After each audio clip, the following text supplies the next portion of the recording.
क्या आप cast barrier को तोड़ पाएंगे? यहाँ पे हमेशा कास्ट बेस्ड पॉलिटिक्स हुई है। नहीं, ये देखिए, मैं इसका बड़ा इस पर ऑब्जेक्शन करता हूँ।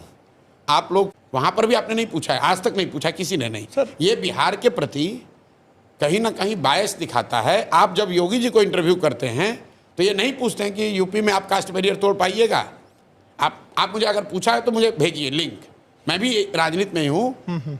मेरे भाई गुजरात में खाम थियरी हमने पढ़ा सुना देखा है। खाम थियरी क्या है? क्षत्रिय, हरिजन, आदिवासी, मुस्लिम।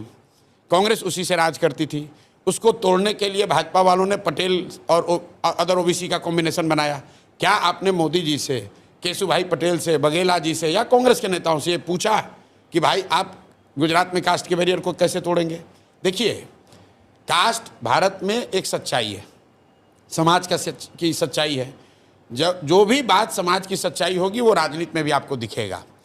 उसका डिग्री अलग अलग हो सकता है, लेकिन अगर समाज में कास्ट है तो राजनीति में भी कास्ट होगा। समाज में भ्रष्टाचार है तो राजनीति में भी भ्रष्टाचार होगा। समाज में अगर हिंदू मुस्लिम की भावना है तो राजनीति में भी दिखेगा। तो ये बात नहीं है कि खाली बिहार में ही ऐसा है। अब मैं आता हूँ आपके सवाल पे। बिहार में भाई पिछले 15 साल से भाजपा को बड़ी सफलता मिल रही है लोकसभा के चुनाव में। ज़्यादातर लोगों का मानना है कि भाजपा को सफलता नहीं मिल रही, मोदी जी के नाम पर वोट पड़ रहा है। अब एकदम ध्यान से सुनिए। आपने कहा कि बिहार में कास्ट बेस्ड पॉलिटिक्स है, हर आदमी कास्ट पे वोट करता है, और बिहार में आप ये कह रहे हैं कि मोदी जी के नाम पर वोट पड़ रहा है। तो मोदी जी के जाति के बिहार में कितने लोग रहते हैं ये बता दीजिए। और अगर नहीं रहते हैं तो उन लोगों ने मोदी जी को वोट कैसे किया है? अगर हर आदमी जाति पर ही वोट कर रहा है तो बिहार में मोदी जी को वोट किसने किया ये बता दो, क्योंकि मोदी जी के जाति का तो बिहार में कोई नहीं है।